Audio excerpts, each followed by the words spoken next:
Hey everybody, welcome back to another episode of Swedenborgian Life Live. Today's episode is Perception versus Spin and the Misuse of Reason. My name is Curtis Childs, and I'll be your host. And your other I'll be your host is Dr. Jonathan Rose. Hey everybody. Hey Curtis. Thanks so much for being here. And this is the follow-up show. We always do these echo shows to the pre-recorded. Now it's the live show because we got to digest, but not just digest, but take things further. So we're talking today, we did a show last week called How to Find True Intuition, where if you watched it, you may remember we discussed Swedenborg's concept of perception.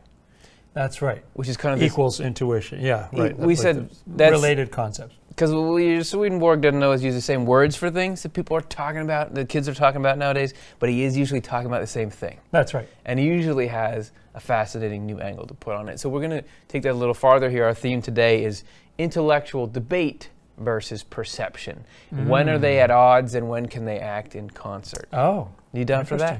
Yeah, I'm down. Are you guys down? Well, this is the only thing on the menu tonight. Last week we learned that developing the mind is crucial. Right. Right. We're not going to say, okay, stop learning. Just follow the Swedenborg thing. But developing the mind is not the end game. It's a stepping stone to this state of perception. So it's not like we're going to get a better and better calculator to figure things out, and that's going to be perfected. This will get us to this thing we're calling perception. Right, which will involve it's kind of a shift in there somewhere. And we're going to try to detail this shift for you. We're going to dig deeper into how do you stay on that course as you develop your learning? How do you go in a heavenly direction? Do you feel ready to talk about that? Yeah. I'm not even close. So let's do an icebreaker, which is where we answer a question, you answer a question, and everybody gets in sync.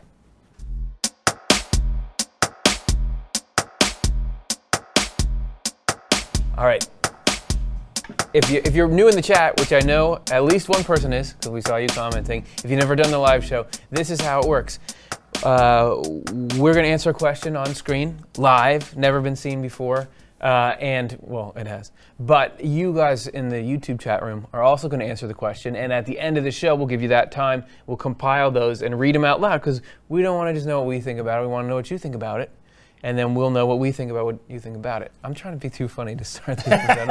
It's going well. Tone it down a little bit. You have to say that. Okay, here's the question.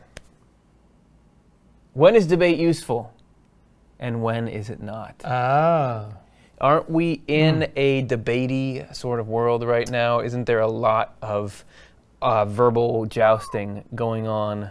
Yeah, and you could be justified in wondering whether all that's really doing anything. Is it going anywhere? And you could also be justified in saying, well, you always have to debate. You have to debate because that's how you find out what's true. Yeah, there's this conversation that's going on about this issue and a conversation about that issue. And, and this is how you work things out and arrive at a sort of kind of collective wisdom. That your points should always stand up to scrutiny and attack. That's how you know they're true points. So where do we fall in there? Because obviously what we're doing right now, it seems like there's problems. We haven't figured the magic formula out. What do you think? Well, I don't know what I think. Swedenborg, it fascinates me that we think what Swedenborg. That he says that he describes in spiritual experiences two different kinds of debate. Okay. And they're very, very different. The outcome's very different.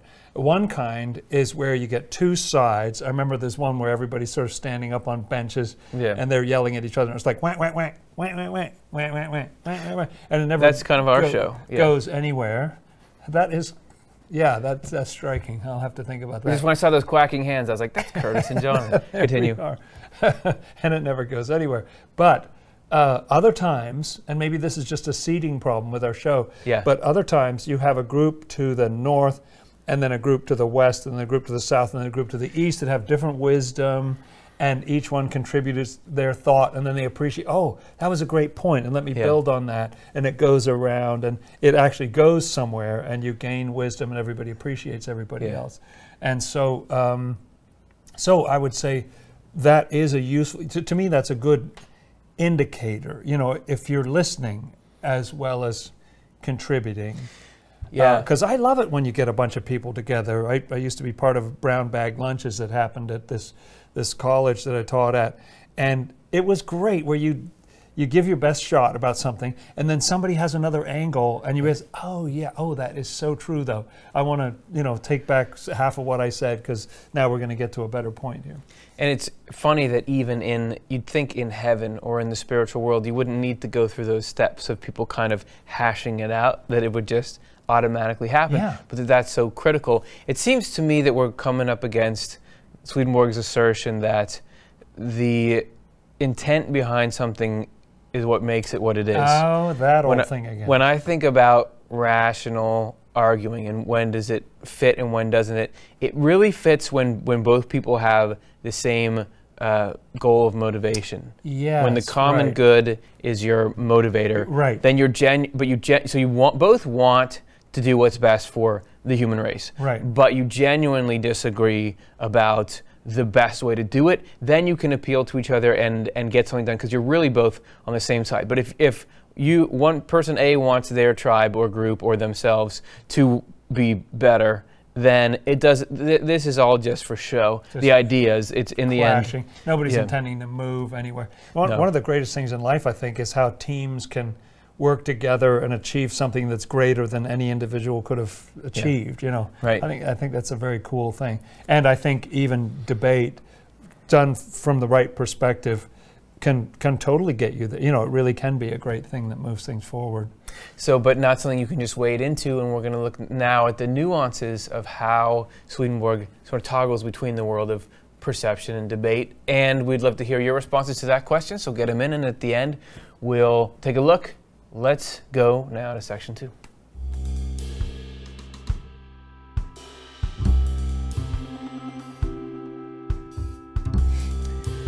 We're not knocking rationality. Well, we knock it some, but we're not dismissing it. No, not dismissing it. That's right. Well, I think if we ever got enough attention to have enemies, full-on enemies, it'd be very easy for them to pull clips from our show to discredit us. It's we're not knocking rationality, but yes, we are. Yes, right. But it's obviously an amazing tool and a God-given tool. It can be misused. And in the 18th century, when Swedenborg was writing, it was really going overboard in a negative direction. That is a really important point to make because we don't realize education is done a different way now. Right. But really the way that education was done back then was that most of school was teaching you how to argue. And they would get the students up there on stage and they'd say, okay, so you argue, in favor of the death penalty. I'm just picking something out of the air. Sure. And you talk against it. Yeah.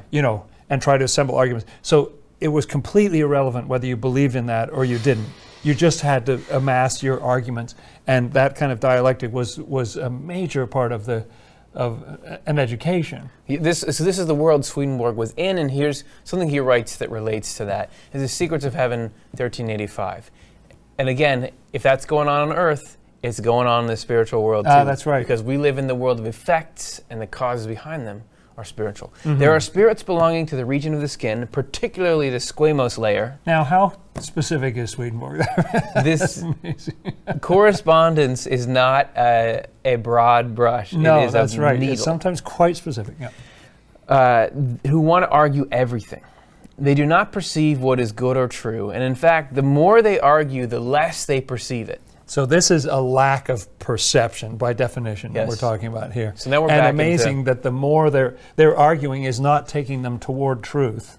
Right. Because the more they argue it and then build their case, the farther away they get from understanding. Which you'd think, oh no, the more you argue, the better argument will win out. Sure, yeah. But that's not always the case. It's just the more skilled arguer.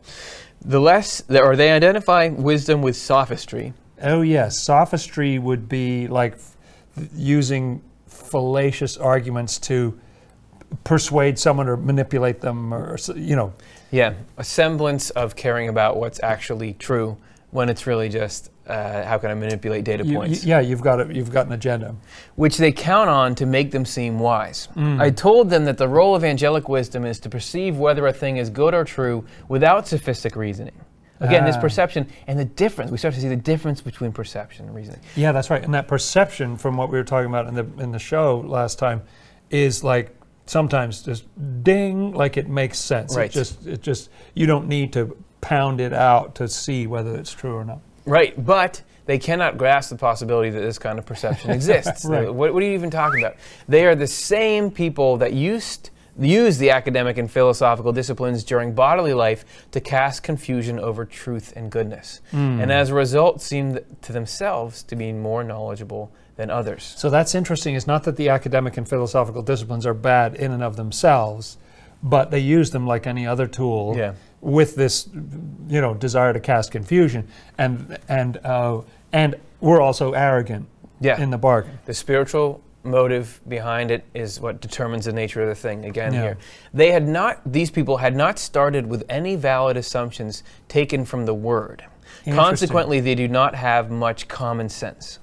Two things worth talking about there. One is, what's this? They didn't start with valid assumptions from the Word. Two, it's interesting that Swedenborg is putting in a plug for common sense, because he was highly educated. Could have spent his whole time up on the penthouse, never coming down to the floors of common sense. But Swedenborg, and not just there, all over his writing, says that these innate instincts we have for certain things, like that there's God, that God is ruling the universe, that there's life after death, and the other things that we more usually put under the banner of common sense, those matter, right? Yeah, and here he is, the Swedish nobleman. I remember translating a passage where he talks about, hey, go try telling your precious theory to some farmhand. He's going to laugh you out of the building. Like, that makes no, like they can just see. It makes no sense. Yep, emperor has no clothes. So, so what about these assumptions? Valid? He said these guys who were just spinning facts or factoids to try to get what they wanted had not started with valid assumptions from the Word. What's he talking about? Yeah, he talks so much about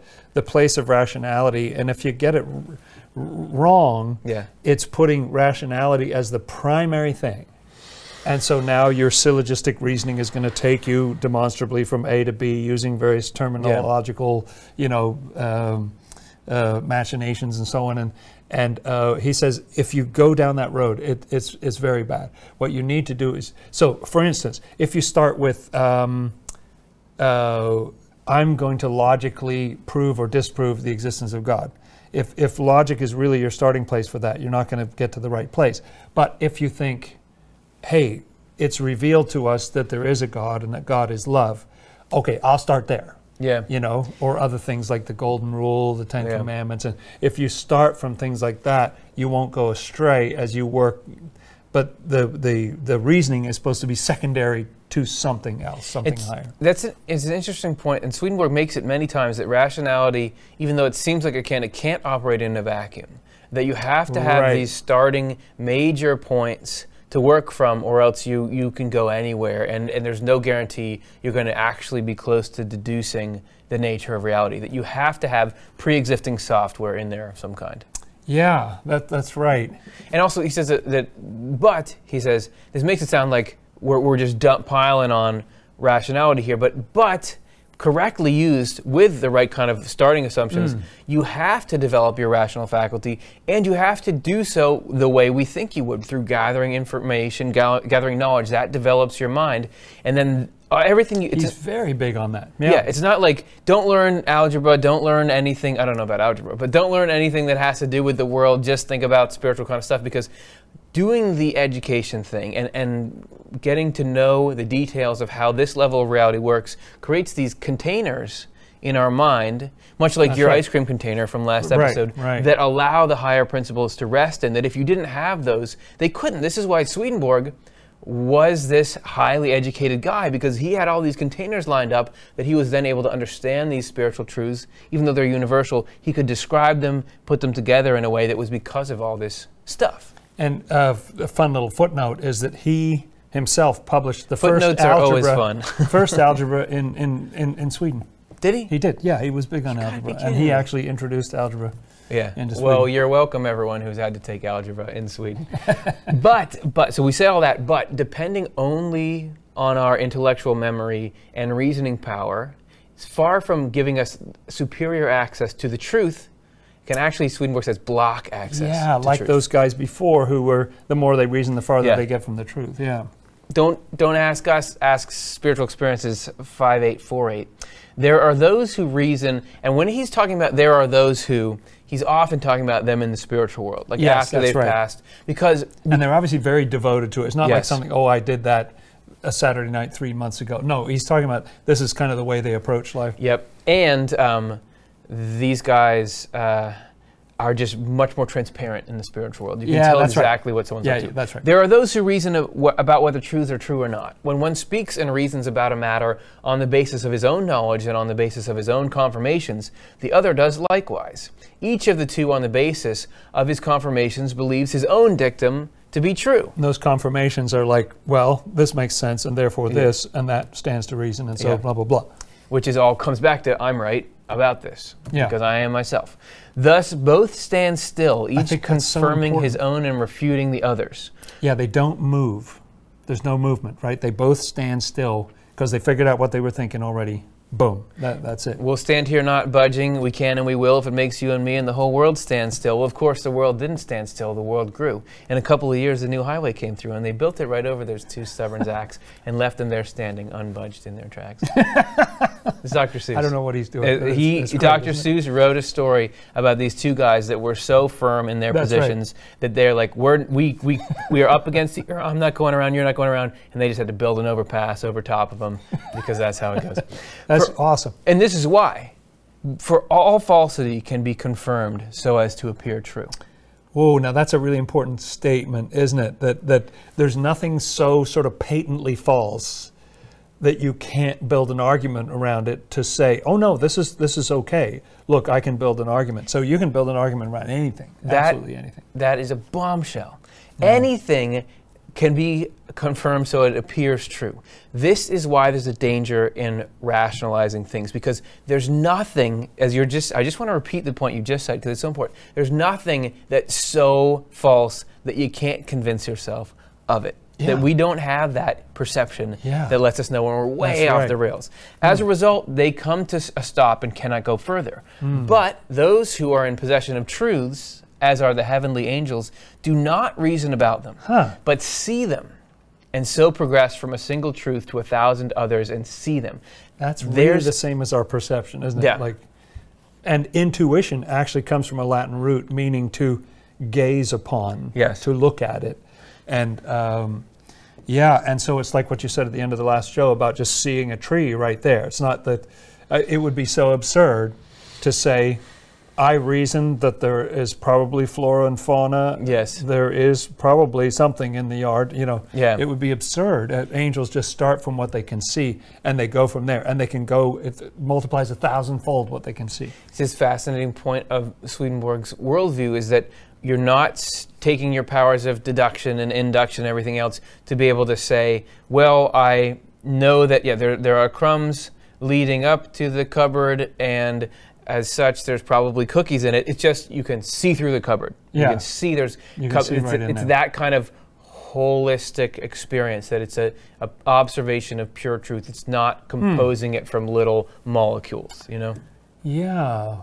So that's the difference. So right, but the problem with all that is that it sort of suggests that, just forget your rationality, and yet we were just saying it's so important to learn, to build up the knowledge and so on, to say that, angels don't even use that. It's like, oh, no, throw that out. But it kind of begs the question, what is rationality? What role does it play? It's got to do something. We were saying it has a positive value as well, but it hasn't really seemed like that in the quotes. What do you think? You've studied a lot of Swedenborg. I did look a little while ago at what Swedenborg says about it, and he says some really interesting things.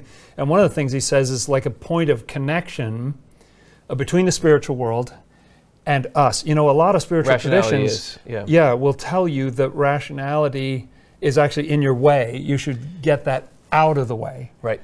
Be more right-brained or something. A more artistic thing would fit with spirituality.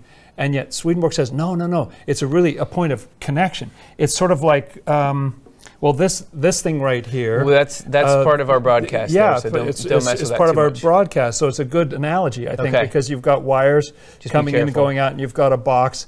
And so this thing is not the show. No. This thing is just a go-between. There's a show starting somewhere. Yes. It's going from A to B. Yeah. Now this one says HDMI in, so that's in. This one's out, so I should pull this one out. I think.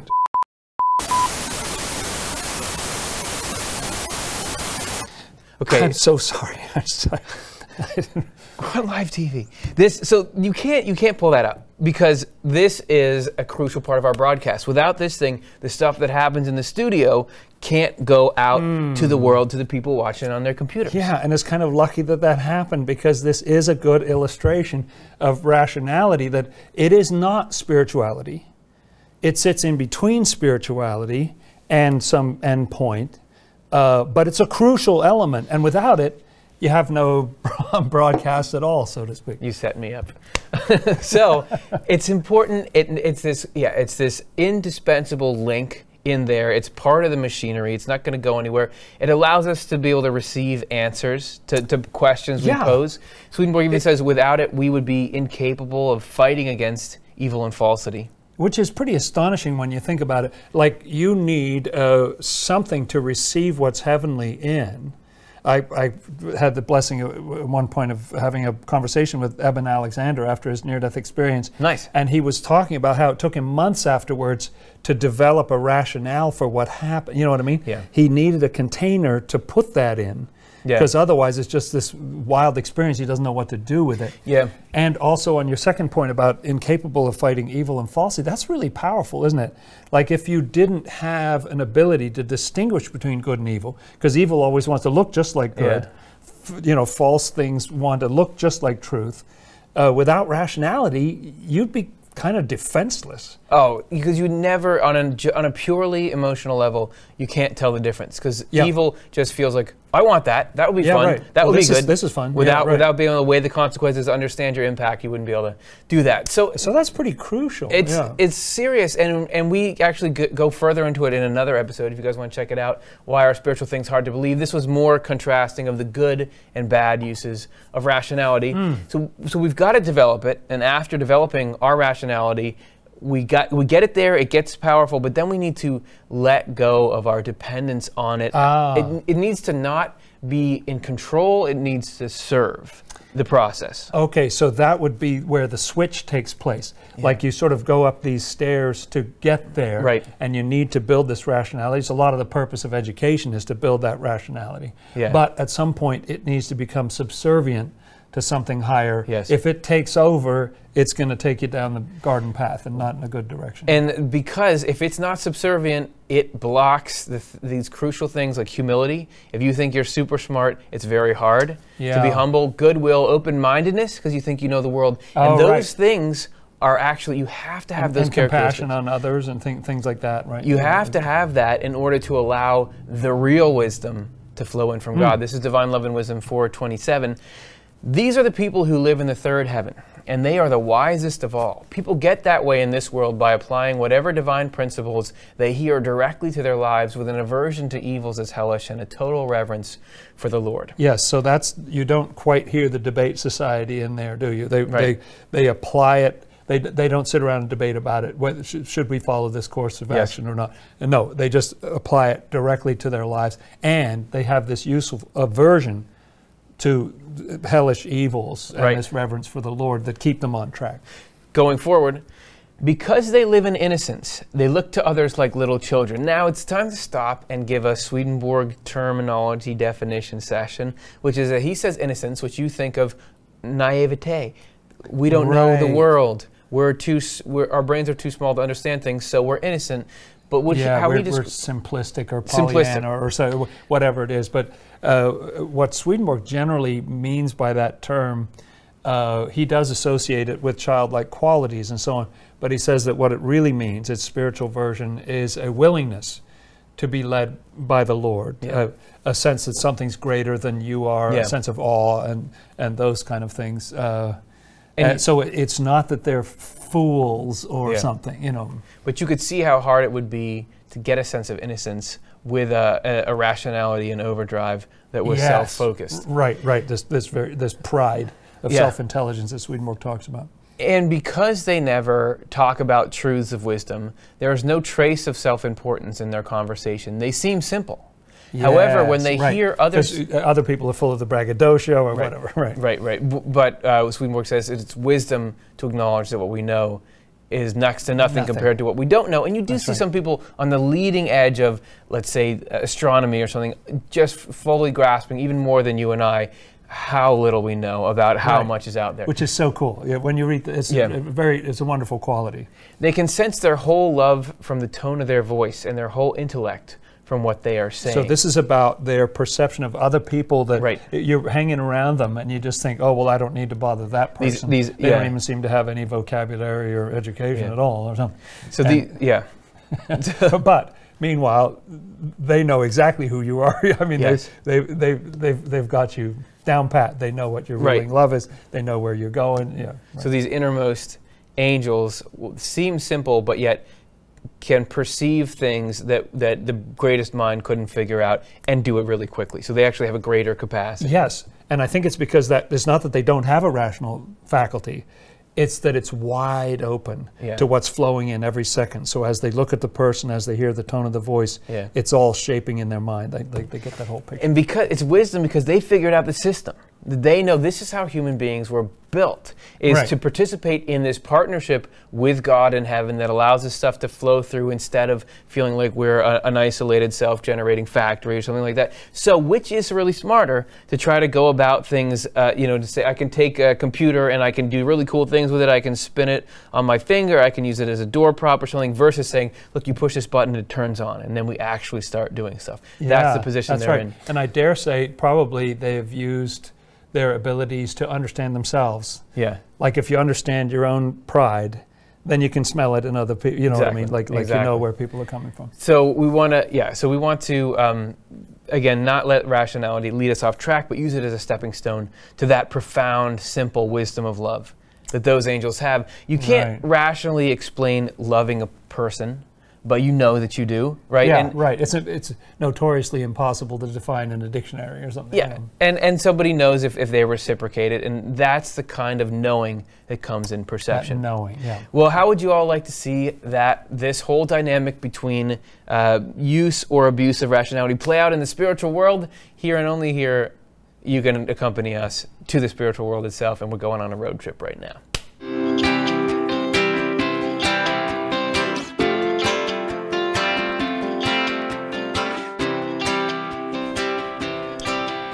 So our story today comes from none other than True Christianity 334, which I say none other because this guy translated that, this very thing I'm going to read. So let's see if I butcher it or not. This is the story of Swedenborg. He's in the spiritual world, he's with angels, and he's heard a group of people shouting. This is how it leads. Okay. One of the angels said to me, "Follow me to the place where people are shouting, 'They are so wise.'" That's what people are shouting. So we see them here.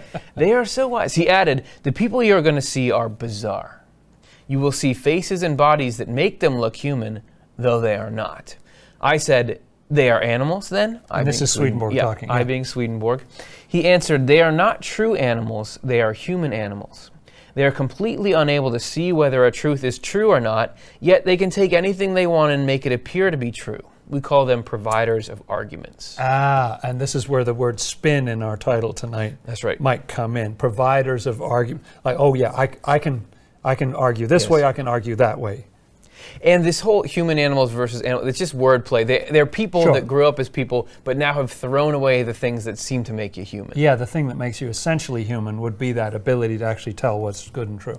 So we followed the sound of shouting and came to the place. There we found a group of men. The group was surrounded by a crowd of people, some of whom were of noble lineage. So it was a happening party. Yes. When the nobles heard that the men in the group were providing arguments to support everything the nobles had said, and were favoring them with such obvious agreement, the nobles turned to one another and said, "They are so wise." They are so wise. The angels, and you can the word spin. Even when I was translating this, I wished I could use the word spin in there, because it's kind of what I think is the same thing that we refer to that way. Yeah. That you find out what they care about, and then you say, "Oh, okay, I can portray this. That this is, you know, you're thinking the right things. That's right. Oh, noble people. So now we're about to engage with these spinners. Okay. The angel said to me, we should not go up to them. Instead, we should call one of them away from the group. I wonder if that's an instance of perception right there. Yeah. That he knows. It seems like a wisdom to... Yeah, you could wade in there, and then you're fighting with the whole group or something. But their sphere will influence. Let's call somebody out. We called one away and left with him. We said various things. Here's the guy right here. We said various things, and he provided arguments to support all the details to the point where what we had said seemed absolutely true.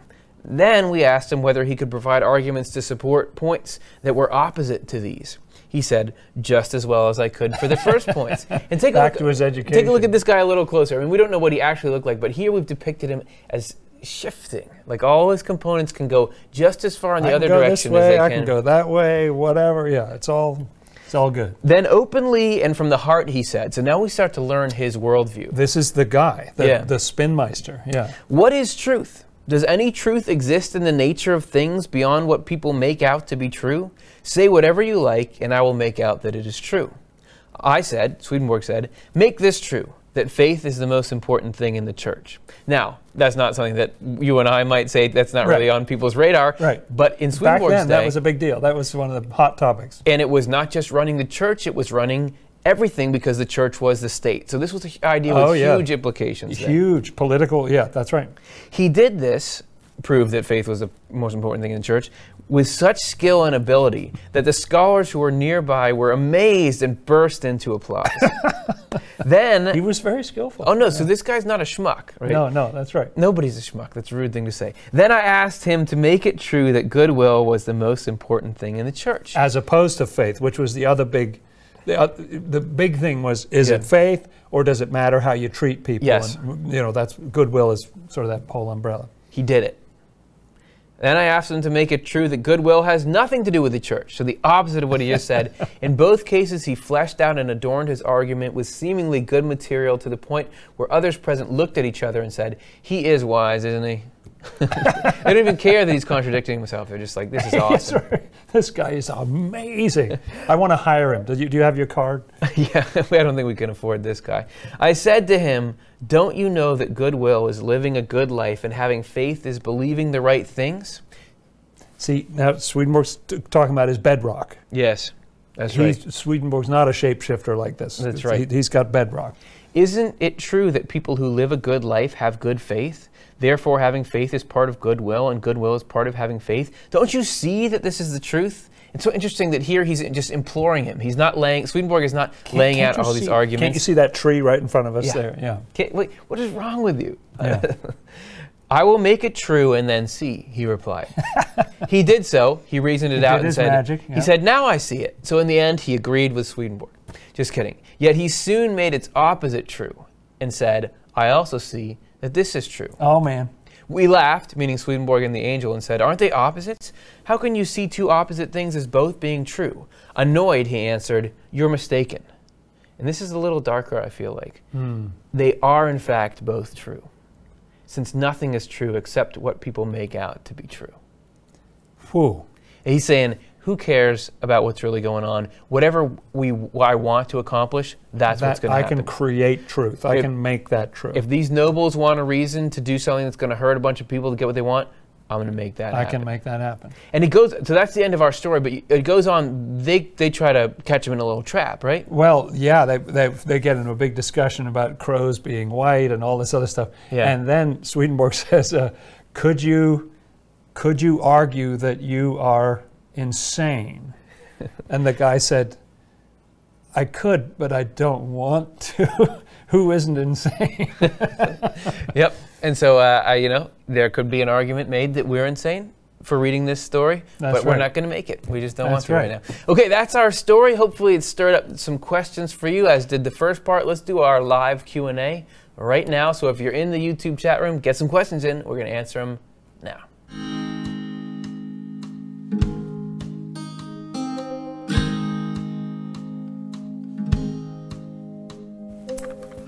This is the part where we We'll hear your questions, and I'll vigorously debate one side, and Jonathan will vigorously debate the other side, right. And then we'll switch. And we'll make it true, yeah. So let's see what you guys have to say and have to ask. This is the first question. It's from YouTube. Gabriel H. asks, you all said that Swedenborg got in trouble in Europe because of the things he wrote. What was the result of it all, and what happened in the end? Oh, this is good fun. Actually, it was. There were two people in Gothenburg, and one of them wanted to get the other one out of his job. He had a good job with a good income, okay. And this other guy wanted it for his friend and okay. not him. And so they were trying to find some dirt on this guy to get him out of the position. And the guy was a clean, good person. Yeah. The only dirt they could find on him was that he read Swedenborg. That'll do it. And so they brought a suit against him for teaching heresy because he was a theological teacher, and they wanted to get him kicked out on that basis. And so it wasn't even that Swedenborg was on trial, but his works were on trial in effect, because this guy, Dr. Bayer, whose job they were trying to get, had been teaching those things. And one of the funny things that happened was that people at that time knew that he had written a lot, and even if they hadn't read it. Yeah. And so the person who brought the original complaint, the consistory said to him, well, why don't you read all those books and then tell us what you think? Because they didn't want to read them. Yeah. And actually, the whole case dragged on for quite a while until everybody who was party to the case had died before anybody was willing to actually read everything that Swedenborg wrote. And so it kind of died on the vine in a way. And here you are watching a show about the stuff that the court found too boring to read before they died. So I don't know. Maybe they were missing something, or maybe we're missing something. Yes, right. And so that's like the legal trouble, but then there was certainly like reputation trouble. He got skewered by a bunch of people. He lost a lot of friends. If memory serves, there was even a point there was a movement. There was a motion on the floor of the assembly to have him declared insane and put to death, and that failed. He had friends in high places and everything, but it was certainly that people were out to get him. Yeah. And he even writes about people, his own brother-in-law, who was married to his sister. He lists, seemingly rather calmly at the end of his spiritual experiences, all the ways that this guy tried to kill him, tried to run him down in a carriage, tried to stab him, tried to, so it was intense. There were people coming at him. Yeah, well, there you go. But somehow he was protected, and he got through it all. He did all right for himself? And I'm glad he did. Oh, man, what this show would be so empty without him, making that second half of life work. Okay, so there's your answer. Thanks for the question. Let's go to the next one. Hayabusa Fun asks, do animals experience God? Do animals sense a presence of God? Do they believe in a God as humans believe in a God? Are we viewed as God by birds and bees? How would we know if we were? How would we know it if we were? Well, you'd have to observe the rituals and the customs, right? So there's a lot of questions in there at once. I do want to say that there's only one life. Which is God's life. Yep. So anything that's alive is somehow participating in that life. That's right. However, the state in which we are, where you can have rationality and have a will and have them separate and sort of self-reflect and then think about, okay, why am I here? Is there a God? Rather than just live in moment to moment, seems to be a relatively uniquely human condition, right? Yes, I think so. From what Swedenborg says, that human beings have this unique ability to be able to contemplate God, to think about God, to form a partnership with God. Yeah. Animals just live in God. Yeah. It's just every day, all day, every day. They're what Swedenborg says, they're in the order of their lives. And so they're doing it all, even though some are predatory and some are sweet and whatever. They're doing their thing. They're in the order of their thing. So I don't think they would, the old saw about what does a fish know about water. Yeah. They're swimming in God all the time. I don't know if they are aware in that same way, because part of Swedenborg's idea of why God created humans was so that some part of his creation was able to connect back and to see the face of God. We're like closing some kind of loop. So that's what we have to say about it, but you'd have to ask an animal. Right, and I think from that other part of the question about do we seem God-like, I imagine we do. I have a friend who had a vision, and in his vision he sensed that all these animals and the bees and everybody, they all had to put it in Swedenborgian terms, their goodness and their truth were united in them. And they all look up to humans and love humans, but they know that humans are the only creatures that don't have their truth and goodness together. Yeah. And they want to help us to get that together. Now, I don't know if, that was a vision somebody had, but I thought it was very compelling and very interesting. Cats do not look up to humans in the same way.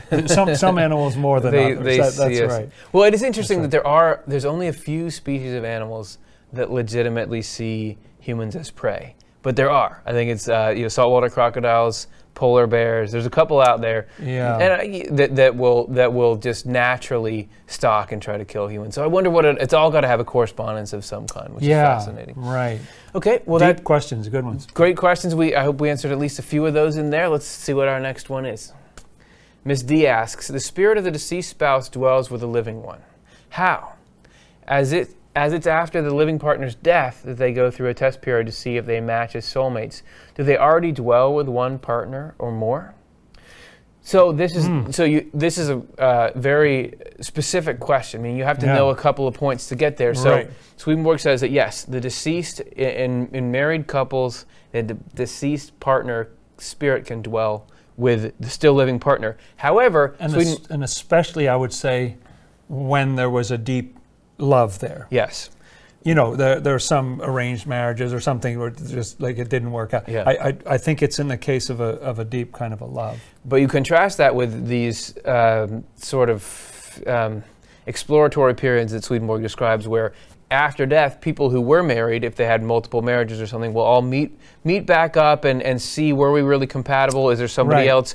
So, like, how could you know before the test? But my guess is that test is just for the people involved. It's not like God or angels don't know yet whether they're... So I would think if you actually have this compatibility, you're dwelling together, even if you don't realize it, and then afterwards you're together. I don't think that everything's contingent on that test, but I don't know. Right, and he says spiritually that thought brings presence and love brings conjunction or partnership.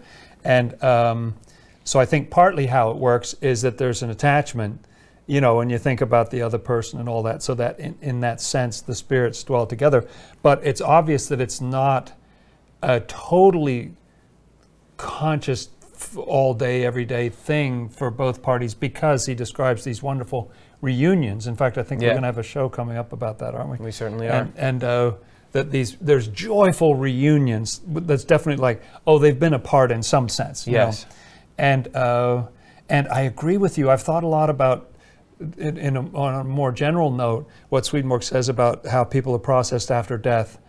And it seems like a lot of it is for their own awareness. Yeah. There's some about the community seeing who you are and stuff, but I think a lot of it is that, as a couple, I see who you are. Mm-hmm. You see who I, and all that. And then you go forward from there. And that's important. Even if the compatibility was great, you still sort of need to go through that stage to figure that out. It's not just with spouses, all kinds of trials to show you what's really going on happen. Swedenborg opens his book, Married Love, with this series about the false heavens. Yes, where people who had, let's say you had an idea that heaven is just continually, you're in prayer, you're worshiping God. Instead of them just saying you're wrong or you seeing that you're wrong, you actually he describes people getting to go and try that. After 2 or 3 days, they realize this is terrible. I've made a huge mistake. I've made a huge mistake, to quote a show. So it's just interesting that even though, of course, that's not heaven, but still that doesn't determine whether they can go into heaven, but they had to have that experiment. Instead of just saying, it doesn't work that way, come here with me. Yeah. No. For your own information, that's right. And so I think the same must be the case with couples. That's why you go through that, even if you've been dwelling together for decades or something in spirit. Yeah. You still need to go through that overt process. And Swedenborg will make broad declarative statements that sound like they are in every case all the time, but it's not. This is probably a very complex phenomenon. Yes. And he'll say they dwell together, but it could be that there's all kinds of shades of gray where people who are close but may not be compatible in that way forever still dwell together for some reason. Or and sometimes when there's a control issue, the couple will actually be split up, and you have to make a date to get together. It's not, you're not living in the same place. Right. So I think there's a lot of variety. So that all aside, though, the core of it is that God already knows how we don't even always realize what's going on with our own deep spirits. In fact, we almost never do. So this dwelling together is not because we choose something or we know what's going on. There are deeper realities pulling things together. So if you're together with a spouse, the coming together and living and learning, that's just so that our minds catch up to where our spirits already are. Right. So, and I imagine you might even feel that at some point. I never thought about it before, but you might at some point realize, oh, that's that kind of atmosphere, that series of thoughts and feelings, that was you or something. Right. Yep. And there's all kinds of dwellings with spirits that we don't even realize. So there's all these other pieces to be sorted out in the way Swedenborg describes the underpinnings of the mind in the first place. So there's a lot to talk about, but we're out of time for the questions period. So thanks so much for getting your questions. Thanks, everybody. We're now going to go a little deeper into a conversation that was had last week on the show. Our good friend, author Peter Rhodes, got to say a few things about perception and the deflation of the ego, which was really cool. We wanted to show you the rest of that conversation. Actually, Chelsea, who's a writer on this show, sat down with Peter for a longer conversation around what we showed in last show. And we wanted to show you the rest of it. This is kind of the setup where they were talking about it. There's some fascinating stuff in here too. So that's going to be our guest story today, is Chelsea and Peter talking more about angelic perception.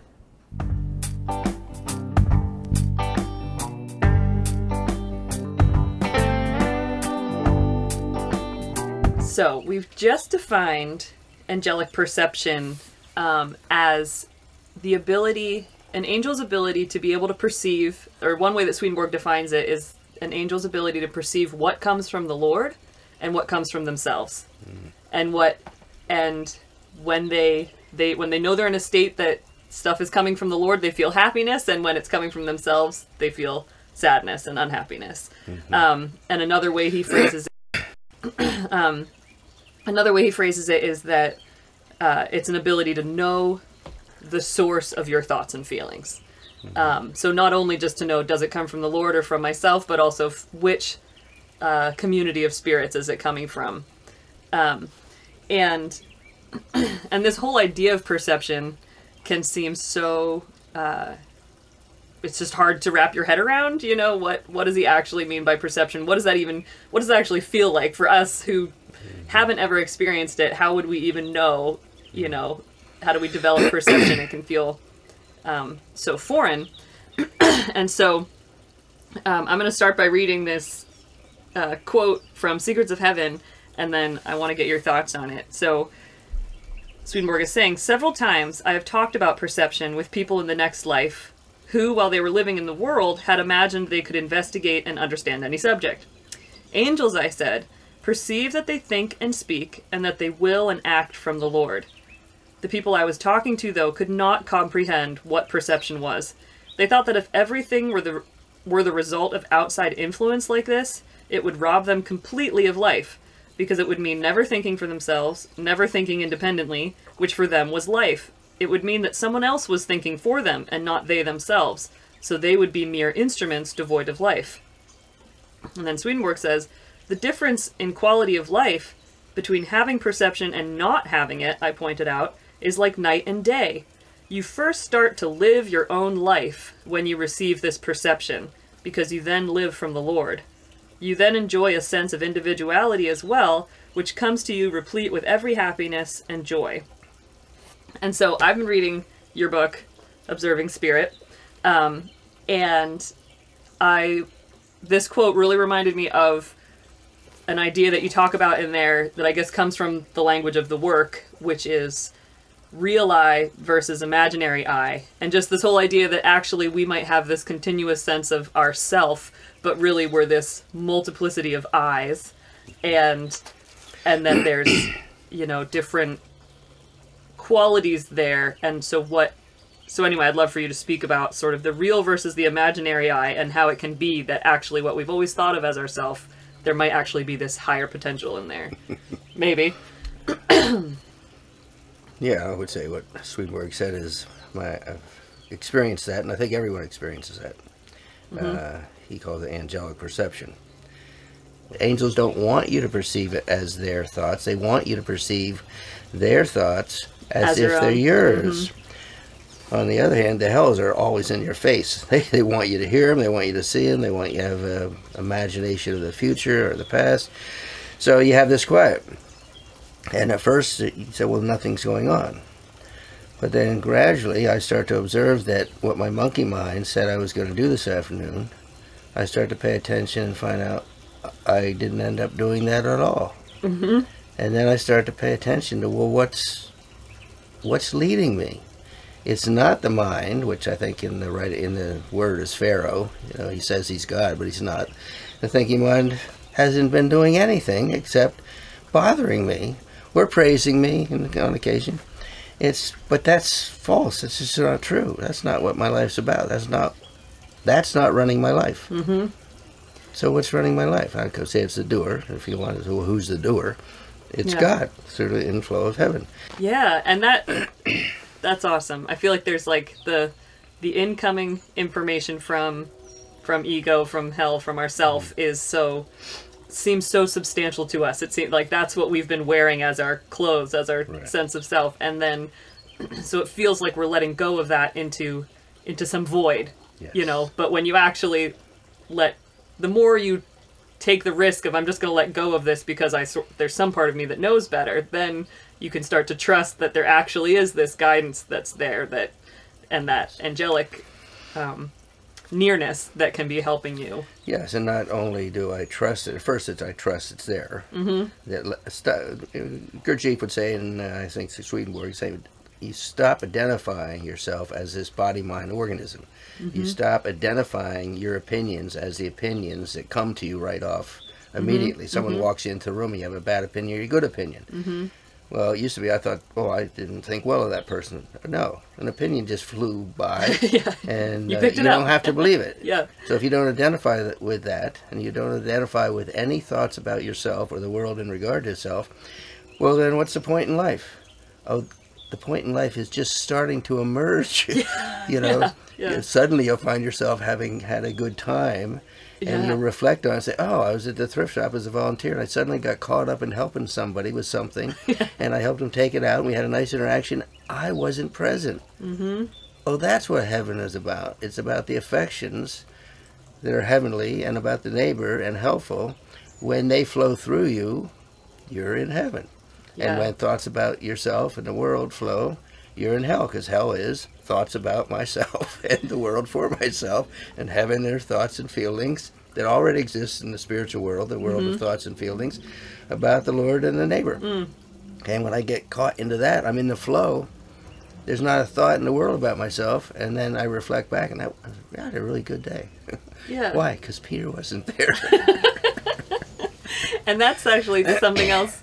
That's another idea that you talk about in this book that I wanted to bring up, which is this idea of us as actually receiving life. We're in one flow or another, and that can be mind-boggling to people, because it is like, well, wait, where did I go? You know, who am I if I'm nothing but just the input that's coming in to me? And you use the analogy of a telephone, and this is just something that Swedenborg writes in Divine Providence 308 about this idea. He says, almost everyone believes that we think and intend autonomously, and therefore talk and act autonomously.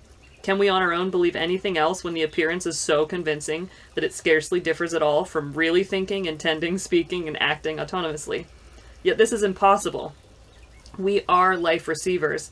By creation and under divine providence, constantly since then, Life seems to be within us exactly as though it belonged to us, as though it were ours, but that this is only the way it seems in order that we may be receivers. The only conclusion we can draw from all this is that everything we think and intend is flowing into us. Since this is our actual state, what is our self?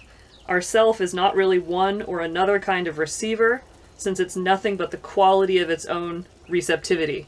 So that sounds very philosophical, but like bring it back to a telephone. Well, I like to use a microphone as a microphone. If the microphone attributes the talk to itself, and after all, it's making a sound. Really, this guy behind it, I don't know what he's doing behind me. He's always behind me, but I'm making the sound, and it hears what it says. And if it attributed that to itself, it'd be ridiculous. No, you're magnifying something that's flowing into you. Well, you are an instrument that receives influx from God through the heavens and from hell, that loves itself and loves God, and you receive those influxes. You're the instrument, and you magnify it with your actions, with your thoughts. But you're just like the phone. It's just you're just an instrument. And the writings say that the life in everyone is the same. It's the receiving vessel that makes the difference. Your vessel is different, your background is different, your experience is different, your gender is different. So, but what you're receiving is the same. So the life coming into you is the same life as mine. My life and your life are the same. There's only one life. Now your vessel is different than mine, so it looks like we're different. We are different in terms of vessel, but we're not different in terms of life. We're the one life. So you say, well, who's the real self? Well, I don't want to shock you, but the real self is God. You mean the life that I'm manifesting is God's life? Yeah, God is the all of everything. And gradually through the process of life, he brings you to receive that life, knowing I couldn't do the things I'm doing. God's doing it, but it sure feels like me. Thank you, God. And then there's a conjunction between who? The human and the divine. That's the very end. The descent as a bride, adorned for her husband, is the consent of the human and the divine. So you start to feel, oh, the Lord is in me, and I am in the Lord, and we are one. That's what Jesus says. May they know, multiplicity, know that they are in me, and I am in them, and we are one. So that oneness of the conjunction is, then there's peace. There is no God outside you. There is no God you're trying to live according to his rules. Your life is him in a finited, very unique form. And the writings say that every human being is an affection of God's infinite love. You are an affection. I have an affection for an apple. I have an affection for roast beef. They're not the same. I'm the same, but the affection differs. So you are God's affection. And when you've gone through this process, you will be the one and only unique expression of that affection of God. And in regard to God loving that affection, he'll love you the most. It says God's love is such that he loves everyone the most. What does that mean? I love my daughter Natasha as Natasha the most. And Darren as Darren the most. But I don't love Darren more than Tasha or Tasha. No, they're entirely different. So we're in that relation. We're in a very special relationship with the divine. He created us a vessel, and we didn't create our own vessel, to uniquely receive him and to manifest him. And in the manifestation of him, we have a conjunction of him in us, through us, and that conjunction is called the conjunction of love. So I think that's why we're here. So much cool stuff in there. People being a different affection of God. There's so many things we could go into. We don't have any time. I would say, hey man, you want to pick up Peter's book? He wrote it. It's on Swedenborg.com. There's a good old-fashioned plug for that thing if you want to peer a little more into his mind. Thanks to Chelsea, and thanks to all of you for answering the question earlier in the show, because we're going to get to those answers right now. It's time for part 6, Ice Melter.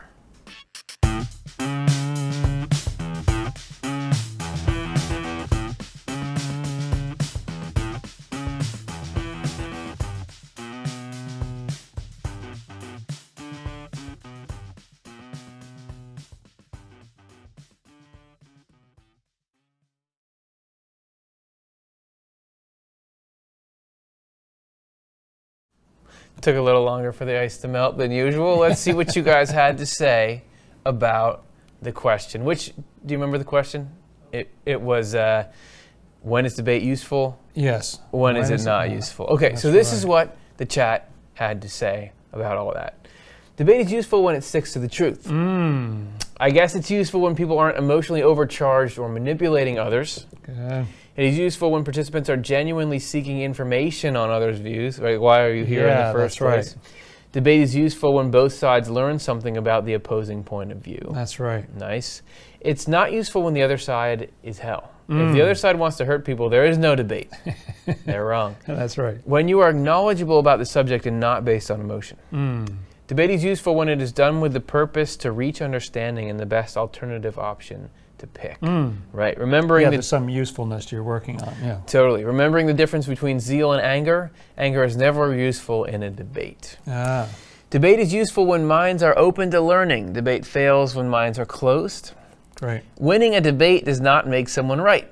There is only one truth. If debating it for the pursuit of truth and increasing your aim at the truth, then it's useful. Debating is pointless if someone is just looking for justification of their static beliefs. That's right. I think debate is useful when all sides involved are coming from a place of fairness and maturity and working towards an understanding where all sides affected have a chance of input toward a solution. This is all great. This is awesome. Debate is useful when both parties are open-minded and understanding of one another's point of view. Probably a good thing debating, but it generally hasn't been positive for me. I like discussions. They are awesome. Good distinction. Debate is useful as it gives more parties a chance to speak their mind, democracy. I think debate is useful to the audience if they perceive the concepts of the arguments in a positive way. And then finally, I think debate is good, politics, religion, and what foods to eat, etc., as long as people are open to looking at other ways and then deciding what is best for themselves. I hate it when it gets nasty and dogmatic. Debate is useful when it is done with humility and having the best interest of the person in mind. It shouldn't be used to prove I know more or I am better, but for the sake of truth and love. Nicely put. Yeah. As used in Buddhist training, debate is a way of sharpening your understanding. So what's the point of it? What's the use?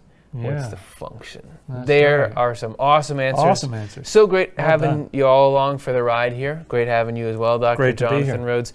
If you want these kind of discussions to continue, please like and subscribe because that gets it so that people on the rest of YouTube will see this. Please click the bell on subscribe if you haven't. And if you want to perpetuate the ability for these kinds of things to be manifested, consider making a donation. The easiest way to do it, we're a nonprofit. We need donations to do stuff like this. The easiest way to do it is join us on Patreon. That's where you'll contribute a small amount per month, and in thanks, we'll give you these little rewards. Like we have some behind the scenes kind of stuff, blasts from the past, just a little, it's cool, and it's really just a way for us to say thanks so much for making this happen, bringing this material to the next people. So, it's been great. I already said it, but I'll say it again. Thanks, everybody. Next week, we're going to be delving into the meaning of the world around us, into the spiritual language that nature speaks. We're going to understand what does a mountain say to our soul, and how could it improve the condition of the human race. Wow. Yeah, so interested to see what they come up with for that. All right, we'll see you then. Swedenborgian Life Live is Curtis Childs, host and showrunner, with co-host Jonathan Rose. Live stream tech and graphics by Stuart Farmer and Matthew Childs. Show writing and chat moderation by Karin Childs and Chelsea Odner.